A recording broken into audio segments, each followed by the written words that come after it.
At the recording. That's good. Start. Okay, perfect. Thanks, Wendy. Hey, All right, good afternoon, everyone. Welcome to this month's seminar series. I see people are trickling in, so we'll just give everyone a couple minutes as everyone starts to get in, get comfortable. So we're excited for today's presentation. so welcome. Settle in, adjust audio settings.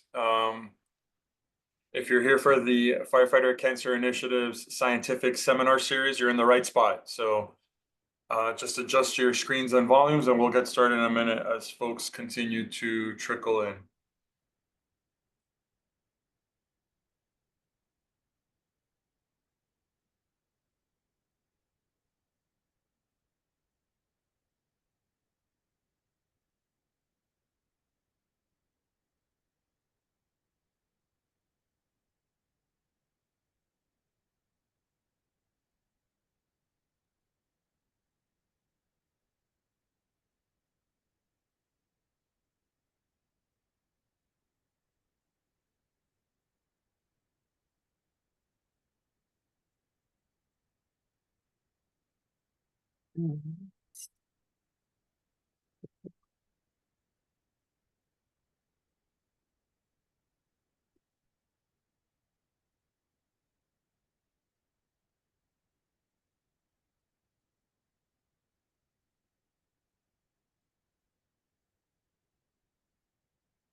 Okay, we'll just give one more minute as folks are trickling into the seminar series for FCI. So we'll introduce our speakers in just a moment, but please settle in, adjust your audio as we give one more minute for folks to join us.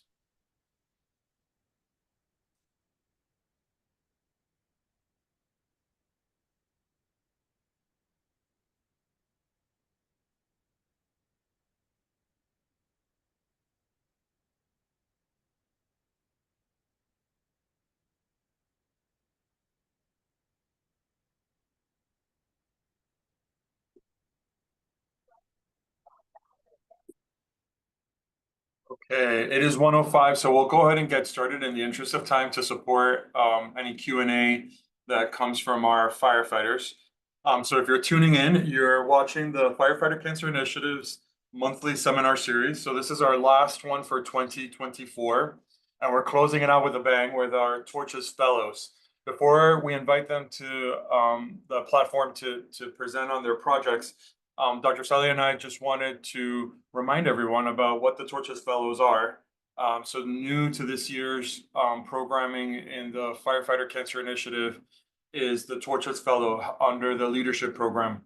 And the philosophy for the Torches Fellows is to be able to nurture and support firefighters in their personal scientific interest to study cancer control and prevention in the fire service. And so last year, we made a request nationally for different firefighters, and we had several applications, and ultimately, have our two fellows that are with us this year.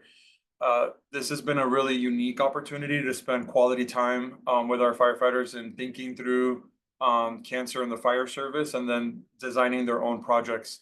So today, our fellows will be giving you a PIP, project and progress, which is a high-level overview of where they're at with their individual projects, with the goal of, getting some feedback and thoughts and questions. But the magic will happen in February during symposium when they will present their individual projects during that time.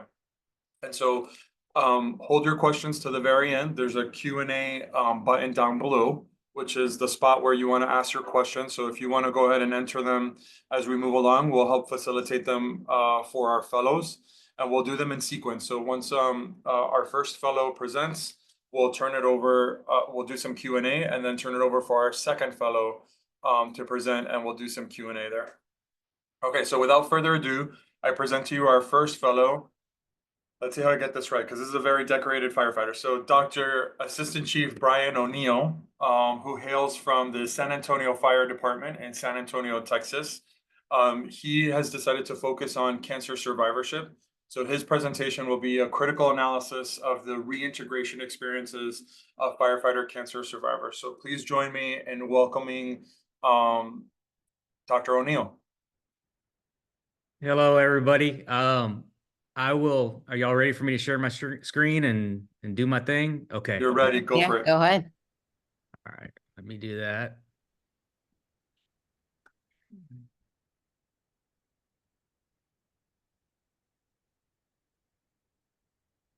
Okay, can you see it? We good? Okay. Perfect. All right. First of all, I'm honored to be here. Thank you for listening to my research so far. This is a very important topic to me for personal experiences. It was very humbling to see that Dr. Soley had done a lot of work in this area already. So it was a perfect kind of match in that. So there's my title. Dr. Caban already talked about it a little bit. I'm talking about survivorship, specifically with firefighters returning to work and some of the challenges they have. So let me progress here. So here's the scope of my presentation. I'm going to talk about why this is important. Anytime you're doing research, it needs to be an important topic. It needs to be impactful. That's something that the research community is moving towards these days. Research aim and objectives I'm going to go over, my preliminary literature review, my research question, and then my methods and my proposed timeline. Okay, so why is this topic important? So we know that research shows that firefighters are a group that has increased risk for cancer. We know that the IARC study through the World Health Organization shows that firefighting is a group 1 carcinogen, meaning that there's evidence that it causes cancer. And it makes a lot of sense when you think about it, and you think about what we do. Also, compounding the issue, shift work, right? Night shift work in particular, group 2A, I believe. So there's compounding issues with why firefighters develop cancer at a higher rate. So 9%, I believe, higher than the general population is the latest data. 14% higher likelihood of dying of some sort of cancer than the general population. And in fact, we get aggressive cancers, younger than the general population. On top of that, a good thing, overall cancer survivorship is increasing.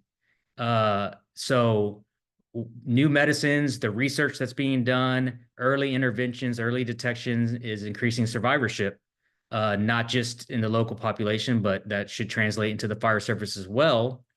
So what does that mean for the fire service? Well, it means that we have still a high amount of firefighters getting cancer, and we also have a large amount returning to duty, which is great. But there are barriers when you return to duty. There's challenges. And that's what my focus is on, is how to help firefighters with those challenges. And this topic occurred to me, and with my friend, he allows me to talk about him. His name's Jason. Many people at the San Antonio Fire Department know about Jason. I've known him for most of my life, a good friend of mine growing up even before the fire department, and he worked with me. And a couple years ago, he was diagnosed with stage 3 kidney cancer, occupational cancer. And he went through a huge challenge, getting through that cancer, getting better. He had a kidney removed. And after several months, he was able to return to work. Now, to that point in my career, I had known a lot of firefighters in the San Antonio Fire Department with cancer. But I had never observed them that closely when they returned to work. And so I saw some of the challenges Jason had, and it bothered me quite a bit. I felt like we can do better in the fire service for people who are returning from occupational cancer.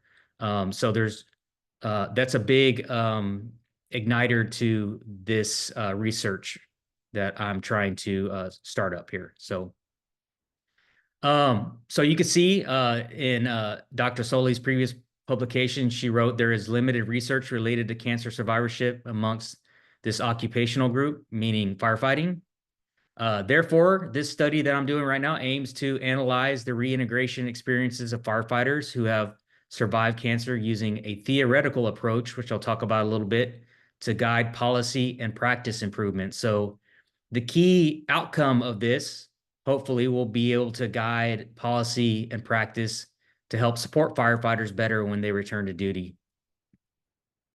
Okay, so the aim is supported by 3 objectives. Anytime you're doing research, you need to really dive into the existing literature. So a comprehensive literature review on cancer survivorship, not just in the fire service, but overall. Also, identifying relevant study participants to collect data through semi-structured interviews and focus groups. And then, of course, to analyze the data to come up with recommendations to improve policy and practice. Okay, so some key themes in the literature so far is the fire service culture. How does the culture either inhibit or support firefighters returning with cancer? We know there's a huge push for prevention in most fire departments, and a progression of that is survivorship. Now, how do we support them? So how does the current culture in the fire service handle that situation? There's mental health concerns, physical health concerns, obviously, changes in outlook. In other words, when firefighters are diagnosed with cancer, perhaps they change their view of how long they're going to be in the fire service or whether or not they want to promote to a different position, those sorts of things. Existing support, so what support mechanisms are in place now, and what is the requested support by the people we interview. So with all that in mind, my research question is, what are the cancer survivorship reintegration experiences of firefighters, and what support mechanisms and policy changes can fire departments implement to improve the reintegration experience? Okay, so this is nerd out a little bit here with the research philosophy. So this particular view, I believe, is a social phenomenon, right? It's a social construction. In other words, the ontological view here is that social interactions, organizational behavior, it's subjective. It's not objective reality. It's a subjective reality. In other words, we create it. It's a cultural thing. And with that, we have our own perceptions of how things are, and it's important to interpret those perceptions. And so epistemology is interpretivism. Aligning all of that research philosophy together is important with your research strategy and approach. And so will be inductive. In other words, I'm going to be not going to be testing an existing theory, but essentially creating a theoretical analysis or framework. It's going to be qualitative, which is typically deals more with words than numbers. That being said, we're using the constructive grounded theory approach, which grounded theory takes words and essentially codes them, and is closely related to quantitative type studies, but still qualitative. So it's something that a lot of qualitative researchers will use because it creates an analytical approach to words. So data collection, again, constructive grounded theory, theoretical sampling. What that is it's not going to be non-probability sampling. It's going to be sampling where, for example, let's say we're interviewing people and it comes out that peer support is important in some way.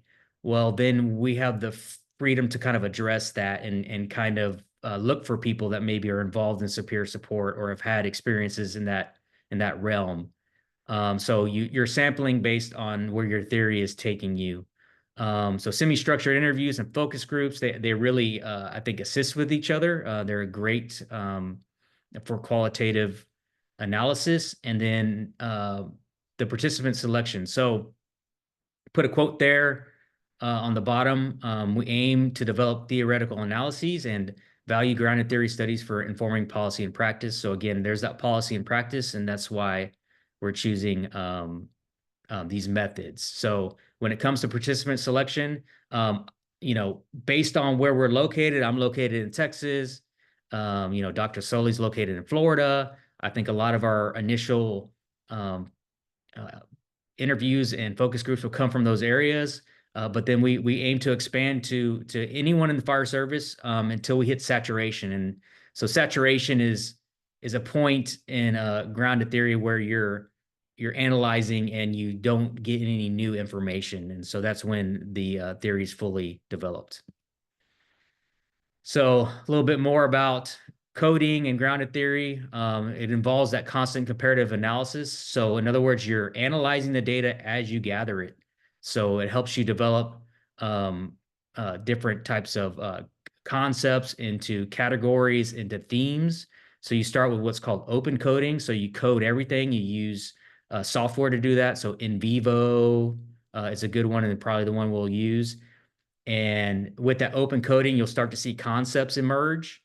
And those concepts you could put into categories, which is that your axial coding, and then your selective coding into a broader theme. And from that, you can have a structure to all the qualitative data you've collected that can be used to inform policy and practice.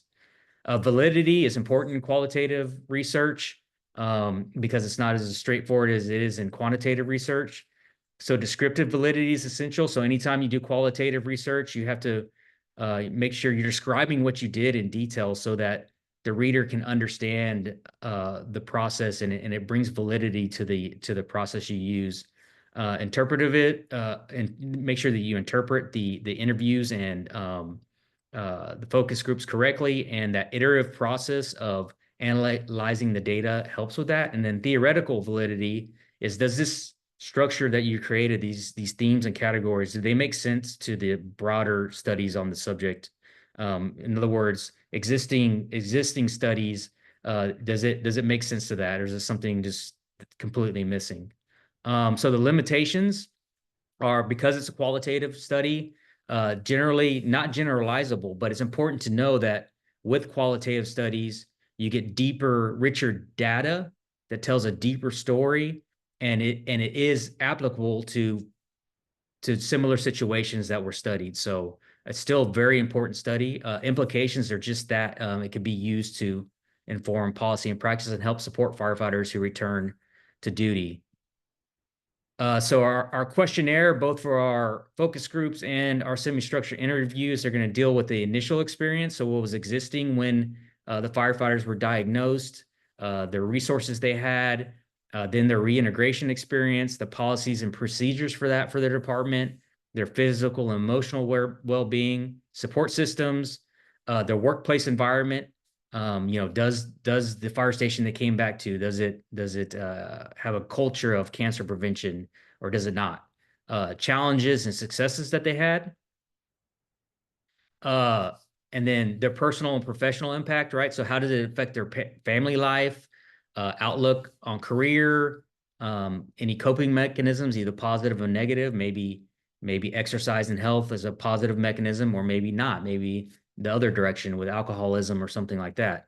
Recommendations, organizational changes, additional support and advice. That's kind of where we try to establish improvements with this study. Okay, so the proposed timeline. So we've already built the research tools and surveys. Semi-structured interviews and focus group questionnaire. We file with the IRB. We're waiting for approval there. Once approved, hopefully here in January, we can start conducting research, probably with a quick pilot interview to make sure everything matches up, and then start with the real interviews quickly after that. Again, with grounded theory studies, you're constantly analyzing the data. So the goal would be to get some core concepts or categories emerging there with the data, and be able to present that at the symposium on the 20th and 21st. So those are some references, and this is my contact information with my University of Miami email on the bottom there. And with that, I'll take any questions. Let me stop sharing. Hang on once. Thanks, Brian. That was great. Okay, so for our attendees that are logged in, you are welcome to pose any questions in the chat, and then we will pass them over to Okay, so I see a raised hand, but since we're in a seminar, we're only able to answer questions if you type them into the Q&A. Yeah. Yeah, I see like two questions. So if you can pop them into the Q&A box so we can forward those to Brian, would be helpful. So Brian, while we're waiting for those questions to come in, survivorship happens, I guess, at all levels of the cancer continuum, from like, I guess, the initial diagnosis of a firefighter's, knowing that they have cancer, to sort of the treatment phase and then the rehabilitation phase. So as you're collecting data, is there a particular focus on any of those three areas, like, whether the immediate diagnosis during the treatment process or the rehabilitation process, or are you doing a broad scope that you're looking at? Yeah, so our questionnaire, hits all phases, but the primary focus is towards the end of that spectrum when they're rehabilitation phase. But we do ask questions about the initial diagnosis and how that was either supported or not by their organization. Okay. And how do you see linking sort of the quantitative data from the survey out to the qualitative interview data? Yeah, so yeah, that's moving into a mixed methods type study where you can match them all together. So there's frameworks like that with Dr. Solis did one similar to that. So we would compile the data. You could separate them in one publication to show maybe relationships between the two to validate each other. Yeah, that makes sense. Exactly. To like cross-check them. So we have one question that came through so far. How do you plan to implement this study and data into your department's cancer concerns to foster a better environment for its members? Wow, Hoyt, that's a great question. So yeah, I think in my experience in the fire service thus far, that whenever you can bring policy change or meaningful change to the administration, if you could bring scientifically backed data to it, it helps tremendously. So whatever we discover in this, Hoyt, because part of grounded theory is you let the data emerge and tell you what is needed. Whatever's discovered in this is valid and impactful as opposed to just opinion. So I think things like this can be successful in policy change in fire departments. Really good point. Okay, we got another one that came through, looking at the spouses and caretakers. So what support resources are available for surviving spouses of firefighters who die from cancer? It seems there are 0 here in Asheville, North Carolina, where we have a large number of cancer deaths for how small a city we are. Yeah, so I think that's common. I don't, even in our fire department, I don't think we have a formalized spousal support system. So this is something that may emerge from this study as well, how to support the families. So that's one reason we're diving in this, but that's a huge gap and probably something that needs to be studied is the spouses. Yeah, I agree. And that's something that has come up and something that we've done in survivorship when we were recruiting as well, as reaching out to the spouses and having the spouses be a part of the focus groups to get their input as well. But Leah, we would be happy to share some of the resources that we have with some of our collaborators, either with the Firefighter Cancer Support Network, the National Fallen Firefighter Foundation, and see if there's any resources that they can offer. Okay, so I see Cynthia's question. Challenges anticipated with my department. I'm very fortunate to work in a department that supports this sort of thing. We have our previous fire chief supported it, and our current one does as well. So I don't see challenges administratively. Anytime you're doing research, sometimes there's challenges with recruitment. And this study is going to expand far beyond my department. So probably only a few participants would be in my department anyway. So the main challenges I see is getting recruitment throughout the whole study to make sure that we gather enough data to reach saturation, which I'm confident we will, but it may take some time.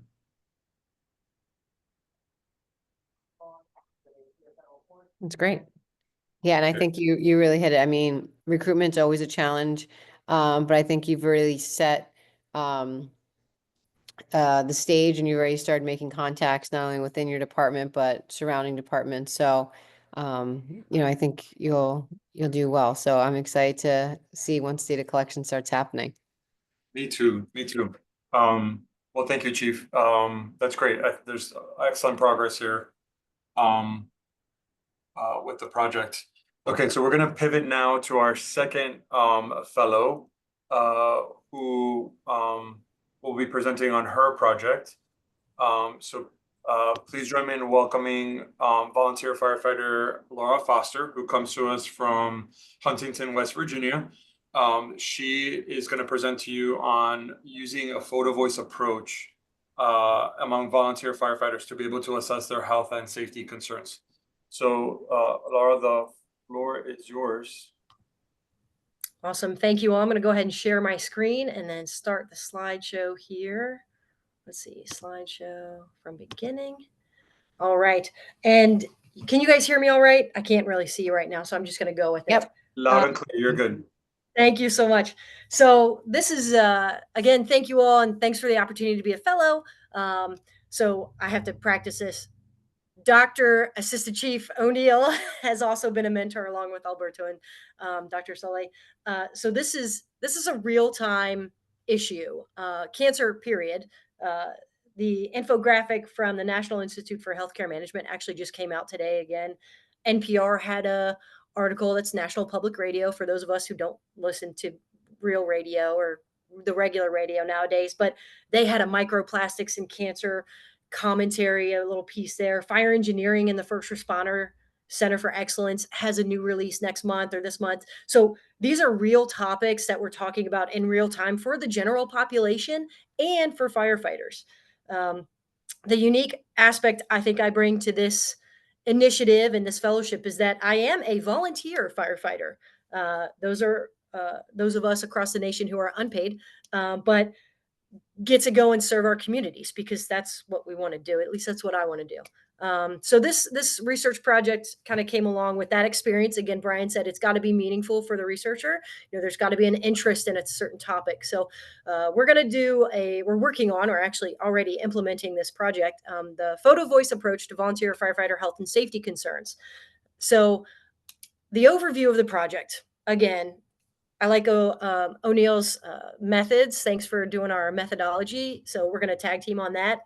I'm just going to copy and paste. He wrote it for me. No, the occupational exposures in firefighting counts and is including both career paid and volunteer firefighters. People forget, or people are not aware of, general population, right? Just saying that 65% of the fire service professionals, I'd like to consider ourselves professionals as well, are volunteer. So we are not on payroll for our services that we help provide to the community. My interest in this project and in this fellowship is that I was trained as a social scientist back in the day. So I really enjoy bringing the collectiveness of a mixed method approached literature from, you're looking at sociology, psychology, medical literature, you're looking at occupational health literature. All of that is coming together. Granted, my personal knowledge in firefighter cancer prevention only goes back a few years, because when I went through Firefighter 1, we were not taught about this. This was not an issue that we thought about.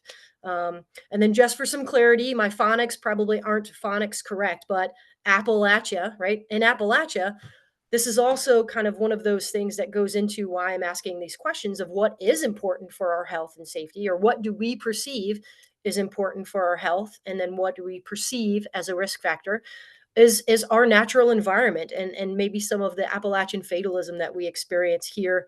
Again, I am residing in West Virginia, but Appalachia, you can Google it, look it up. It's about 13 states, right? But West Virginia is the only state that is completely identified as an Appalachian state. So when we're looking at this specific project, again, the aim of the Photo Voice Project is to give voice to the volunteer firefighter, gaining insight to their perceptions of health promotion and safety, along with the risk factors to their health and safety. Again, I can't just say and generalize. Brian acknowledged that word as well, that, oh, we're volunteer firefighters. We do this, this, and this. No, I have to go out and ask and collect that data, right? So this qualitative data, i.e. the photos, are requested from within volunteer, those folks who identify as volunteer firefighters, from within their stations and departments.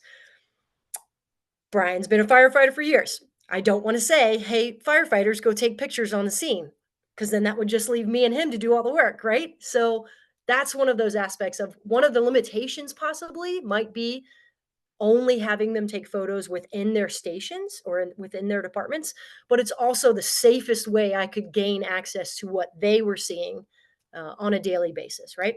So once firefighters submitted those photos, we followed up with some semi-structured interviews, which I would then interview some basic questions and then go, I don't want to call it a tangent, it's not a research term, but we would then snowball into other topics based off of what the firefighter responded and proposed in those pictures. So when we're looking at a photo voice, and this kind of taps into some of Dr. Chief O'Neill's methodology as well, when we're looking at photo voice, we want to enable the population that we're researching in a sense. There's a dialogue that's created. We want to reflect their impact and their strengths and concerns, right? And then we also, again, second time today, we've talked about policy and practices and procedures. How do we make these voices be heard to institute some change in the long run, right?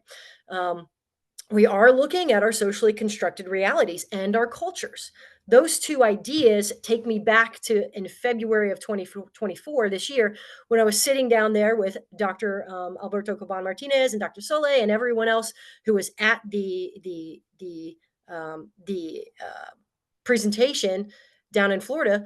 Is one of the speakers, one of the keynotes said, why are we not taking care of ourselves? Why are we not taking these preventative measures, right? So that's one of those aspects of saying we need to change some things. How do we change it? And in my mind, that was that socially constructed behaviors and things like that. So when we look at some of those, the medical literature, we're looking at behaviors within individuals and within communities, right? There's medical literature out there. If you're looking at Curry and their presentations and their literature, there are actions we can take to change these behaviors. But first we have to identify what's important to us. And that's when we get into the project itself right now. Looking at the timeline, we started back in spring, starting to identify the questions, review the literature, propose the stuff. And again, we've already started collecting some of the data. So we had 33 folks who at least clicked on the link, the QR code, right? 25 folks have responded and submitted those photos. 97 photos of health promotion were identified. And then there were 77 photos of items that might pose a risk to health and safety. I did have 21 interviews already, and we've kind of halted on the interviews to again see if we've reached saturation. I was given some approval to post some of these photos. I'll explain these photos and then also explain a few other photos that we've collected. And I will zoom in as best I can on some of these photos here. These are the de-identified photos, meaning they're not going to Foster, say. sorry to interrupt. Foster, Yes. we can't see any photos right now. Oh, okay. Right now, we can Well, just see your intro slide. oh no, I've been So sharing the entire time. Let me try this. You only saw my intro slide the entire time of the presentation? yes, Oh no, I don't know why that happened. it's all right. Just go ahead and share Okay. again and then push presentation mode. Okay, got it. Let's see. Oops, let me exit out of here. See if I can't share again. Let's see. Share screen. Window. Presentation. How about now? Can you see the slideshow? It's still go to you see where on top where it says from beginning when it's got the play on it? Yep. Or Project overview. I see overview. Yep. Go ahead Okay. and just click on the slide of your pictures. You have to click Got on it separately because we're only seeing overview of project right now. We're on Okay. How about now? Can you guys see some of those pictures? No, we just see them on the side. Okay. Well, let me try to do this. Well, I can describe them. I know. Click slide 7 and it'll go big. I Okay. see slide 7 on the side. There you go. We can see it. Okay. You just have to So I click on guess when I was individually. playing the slide, okay, we'll do this. So when I was clicking on the slideshow from beginning, it didn't show the whole thing. So we'll do this. We've got some photos. Sorry, everyone. We've got some photos that were submitted. Again, I had to use some photos that were de-identified, meaning they didn't show a face, they didn't show a name, and they didn't show a department. But the two on the left are, this is an extractor, right? So those of us who are firefighters or first responders understand it's a larger washer made to wash our PPE or our turnout gear, right? For those who are not firefighters, it's the firefighter gear that you see in all the pictures and stuff like that. So that was identified as a health promotion photo. The second picture right here we have is of a bathroom. And this is an in-station bathroom with a shower and a toilet and some towel racks, right? So this was also identified as a health promotion photo. And I'll go into some of these aspects here soon. This photo was identified as a risk factor. And I'm going to try to, in an attempt to make this bigger. This is a grate that you would see on a bay, on an apparatus bay floor, to where some of the water, some of the debris would drain down. Those two items on top are cigarette butts. And if you actually have good eyesight and you could go in through the grate, down through the drain, there are more cigarette butts down through the drain as well. So that was identified as a risk to health and safety by one of our respondents. And then the last photo that I decided to show today was of an oil can. That's what we say is oil for some other folks. But that's a used oil can that was identified as a risk. There's two of them actually in this photo because they were just sitting openly in the station. So with those photos in mind, there are health promotion photos of gear extractor. The respondents, multiple respondents actually talked about washers, not necessarily full gear extractors, but washers of saying, well, we've got to wash our PPE every now and then. It's, maybe after every call. But the interesting thing for the photo voice is when you got into it, and again, I'm still analyzing this data, when you dig down into it and you ask, well, so-and-so, say Johnny, do you wash your gear after every call? And they say no. That leads us into another question, right? So that hopefully in February, we'll have those answers. Same and very similar to the bathroom with the shower picture, asking, again, Johnny, do you take a shower at station? They said no. So it's kind of, they know the two promotional items are there, but they're not necessarily using them. And then when it comes to the cigarette butts, that's one of, we can go into cancer prevention and wellness, but then also that was identified by a volunteer, a younger volunteer who specifically said, there have been firefighters in our department that have continually done this for years and years and years, and they don't want to change. So that goes back to the beginning of the question of saying, why are we doing what we're doing? Why is this important to us? Or why do we behave in the way in which we do? And then the oil can, that is one of the identifiers in multiple stations. And these four pictures are all from different departments. These four pictures, the oil can represents the fuel loads that are just sitting around our departments, which were actually identified in multiple departments with multiple respondents. So that's some of those examples there. Some unofficial themes. I hope it's okay that we're doing that. And again, I'll make this bigger for us. Volunteers. Again, there's a theme behind us being volunteers. There's a theme that's going with a primary occupation. When we look at firefighting, it's considered an occupational exposure. With some of our respondents, they have other occupational exposures by nature of their primary employment. Physical fitness was identified as a theme, dirty gear as another theme, and then two other themes for when it comes to the policymaking and that implementation are time and money.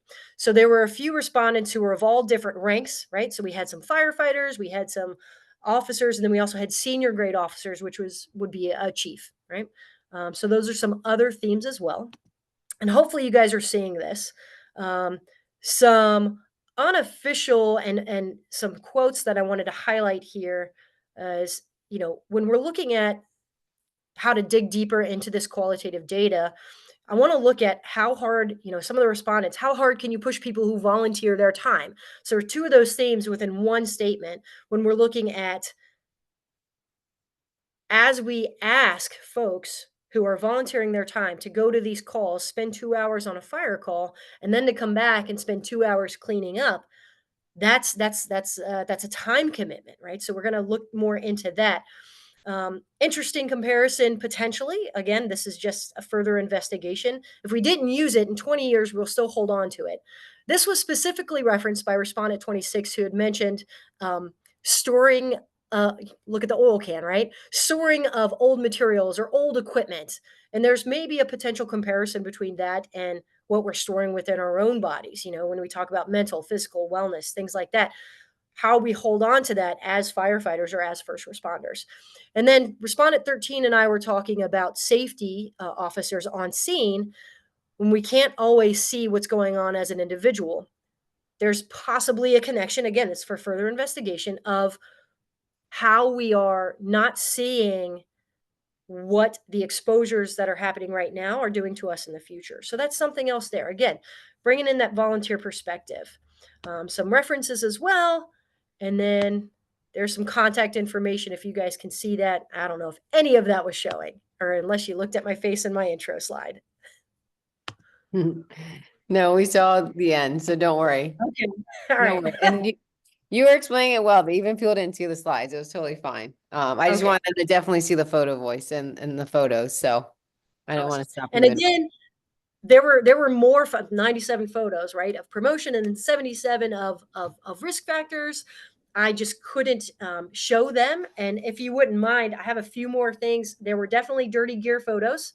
There were photos of firefighters actively smoking while the research was in progress inside their stations, right? There were photos of both exhausts from diesel apparatuses and then exhaust systems, right? So you think promotion and risk. Again, the fuel sources. There were a few photos of some household washers and dryers that were present in some stations. And then the one photo I would really want to show, but I cannot because I still haven't de-identified this young individual, was of an 18-month-old who is a family member of one of the firefighters who rubbed up against some gear and, to no surprise, had soot on their face. So, when we're looking at facilities that are open to the public, that was a concern as well. So, yeah. Amazing. Thank you so much for sharing. You're welcome. Really great work, really exciting. We'd love to hear. I already see questions coming through. So great topic. Could you both share your experiences as training fellows at FCI and how they compare to your role in the firefighter service? How, if at all, has your perspective on your occupation changed as a result of your time at FCI?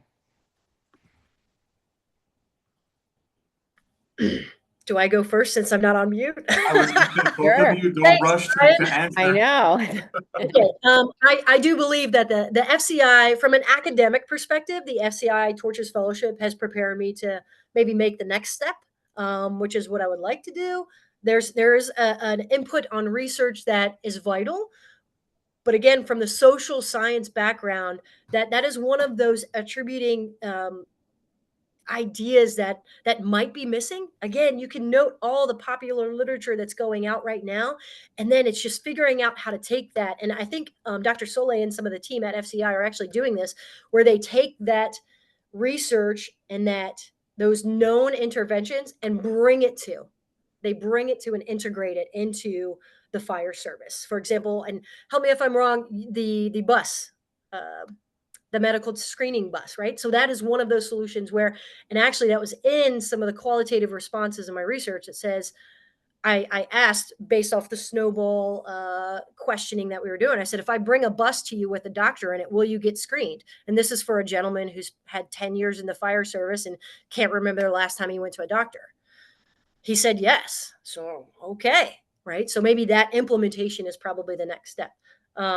And then I think on the second part of that question, for me at least, is now that I know, there's no going back. So we have to be better We can no longer hide in the smoke. Done. Thank you. Great question. Okay, Chief Brian, what are your thoughts? Yeah. You don't So have to.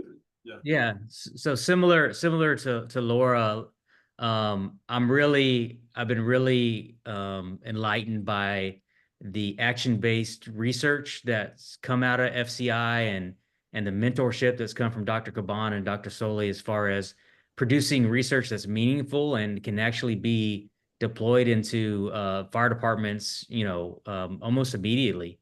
And you could see the impact. Maybe even I've been in almost 24 years. Maybe some of the impact from these studies going on now, I will see before I retire. That's how quickly they can have an impact.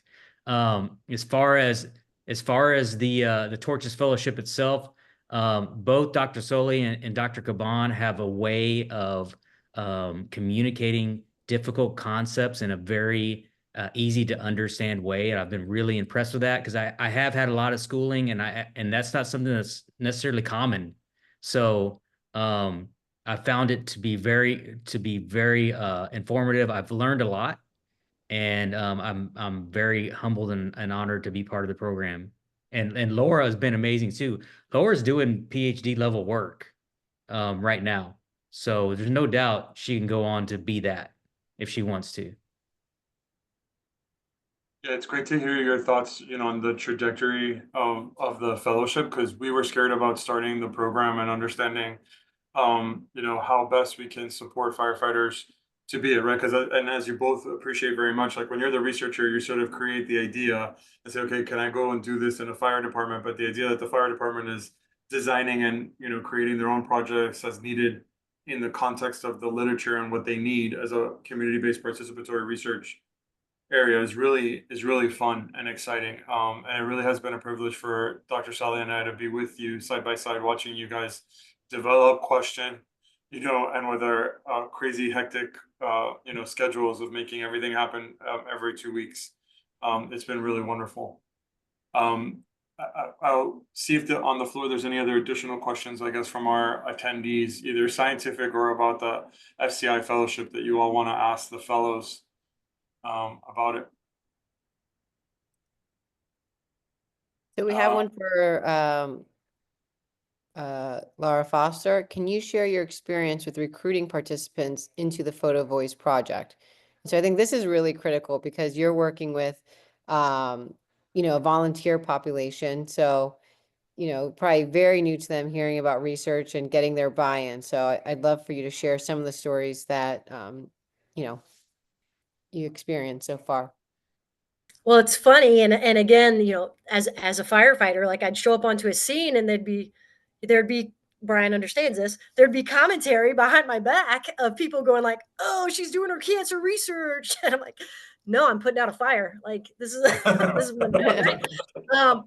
But it was interesting. So the word had gotten on the street, but I don't think they understood like it's not my research, it's our research, right? So I went again. It's qualitative, so I had to go find the source for recruitment. So I went to a convenient sample of the local Chiefs Association, right? The Chiefs group for a group of volunteer fire departments in this region, and I said, "Hey, I'm Foster," and they already knew me, and they've already seen me on the, I'd say, job site, right? On the fire ground, right? So I said, I'm privileged to do this research. This is hopefully end goal is going to help us.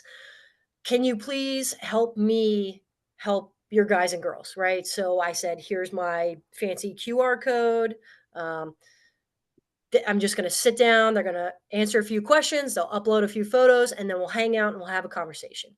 So I had to keep it kind of simple, but that recruiting style it worked in a sense, right? It worked. So I've gone from station to station, and they allowed me to come in and kind of present in person to their members. So that recruitment worked from there. And then at the beginning, we started with a department, and maybe one person signed up and started taking pictures that night, and then I realized, I clicked, said I need to make sure that they do this in real time, because if not, again, that time theme, we won't come back and do it.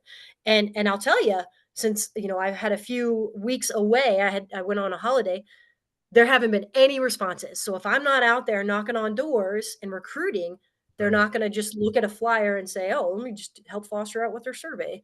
Right. So it's that one-on-one of saying, hey, please help me out. Let me help you out. Like, let's do this. So, Foster, can I ask you a question about sort of related to that? Because you're a known entity to your fire department and those neighboring ones. Do you feel that perhaps participants would hold back in being blunt and honest? I know you showed some of the photos where they're, you know, and I know realize some of that situational awareness when they're there, but do you feel like from a social desirability point of view that perhaps they don't share everything that they feel, you know, are honest with you, I guess? 5,000%. Yeah. If I went to another county, and it's almost building that, I don't want to say reputation from a social science standpoint, but it's building that camaraderie and reputation in a sense of saying, hey, I'm one of you, help me out with this project. And then they'll be more honest, right? As a citizen scientist myself, I'm not always honest on my stuff. So but I think they were a little nervous, you know, when folks were, for example, smoking. They knew it was bad. They still took the picture. I don't want to say bad, sorry, I should not say that, but they were smoking cigarettes in real time and cigars in real time, and they kind of questions like, are we allowed to take a picture of this? I said, you could take a picture of anything you want. Right. Which then the joke started going, but it was one of those things of, you know, there was some hesitancy of like, wow, are we really going to show her what we think? And then once I broke down in the interview and started talking with them of breaking down their photos and why they decided to take a picture of it, they had more questions than I had, in a sense, you know, like, is this good enough? Are we doing okay? How do we go about this? I said, this is what we need. You know, there's that, I don't want to say carrot and stick, but it's once you get in there and you start asking, people open up because we want to serve, but there's a point in time where we kind of have to serve ourselves as well, so we can serve our community. So it's building that relationship with folks as them understanding it is community based participatory research. So Yeah, so let me pivot to Chief O'Neill and ask him sort of the similar question along the vein of recruitment, because your population are firefighters that are already stricken, bless you, that are already stricken with cancer. It's sort of like a delicate period, right? We get asked a lot in survivorship work around, you know, well, somebody has cancer, is it an appropriate time to do research? You know, what are your thoughts sort of on like that recruitment strategy for engaging firefighters with cancer in survivorship research? You know, do you feel like it's hard to do, or firefighters are supportive of it because they feel they're giving back? What are your perspectives? Yeah, so I think it depends on the individual. And I think, you know, I haven't started the study yet, obviously, because the IRB approval is pending. But in my conversations with firefighters who've had cancer or currently have cancer, some are very open and wanting to talk about it, and others are not. And so it's almost like there's not an in between. One thing I noticed in Dr. Soli's study was there seemed to be success in the focus groups, that perhaps that's some sort of therapeutic environment for firefighters to share their experiences. So yeah, I think it's an individual thing. I know some firefighters who've had cancer and they don't talk about it. And there's a lot of firefighters in our department that I don't even know have cancer or have had it because they don't talk about their private. So it's very much an individual thing. And I think there's challenges with that, right? To be able to overcome those barriers. But I think it's important from an ethical standpoint to let them know that this is voluntary, that this is for the greater good, and it's really their decision whether or not they want to participate. Yeah, that makes sense. It is a mixed bag, right? And personalized. All right. Any other questions from our attendees online? Let's see, Tasha, you see anything? I don't see anything, but I just want to say you guys did amazing. I'm so proud of the work you guys presented, and I just love hearing you know, Lara, how you said like you can't just leave a flyer. Like this is research 101. And I'm telling you, there's other like clinicians and doctors who are learning research and don't know about community-based research and kind of go into like, oh, I'll just leave a flyer and people are going to call me. And so like what you guys are learning is like, you know, boots on the ground, real community-based research. So I'm just so proud of you guys. It's awesome to see. Yeah, indeed. Me too. I am as well. All right, well, I want to thank all of our attendees on today's seminar for your time. If you want to continue this conversation, please remember that our International Fire Service Cancer Symposium will be this coming February 20th and 21st. The link to register officially launched. So that is ready, and we will circulate it through our distribution list. So I hope you can join us in February. Well, you'll get to hear from the fellows again, an update on their research projects, and celebrate with us the 10 years of the Firefighter Cancer Initiative. On behalf of our team, on behalf of our PI, Dr. Aaron Kobitz, we wish you a very safe and hopefully restful holiday season, and a happy new year to all of you to 2025. Thank you, thank you, Torches fellows. Thanks, everyone. Take care. Take care. Bye.